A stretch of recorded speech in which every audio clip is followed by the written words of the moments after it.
Why do gardeners hang old CDs in their gardens?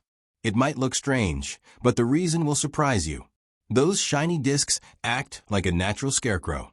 When sunlight hits them, they reflect flashes of light that scare away birds, squirrels, and even some harmful insects, keeping your fruits and seeds safe without chemicals. It's simple.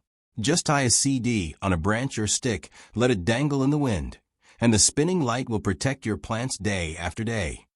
For even better results, spray a little garlic water on your plants.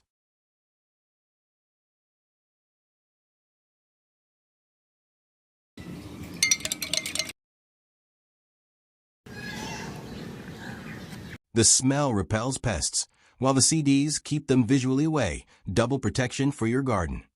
So don't throw away old CDs, hang them in your garden, and enjoy a safe, pest-free harvest. Nature's tricks are often the best. Like, share, and subscribe for more garden secrets.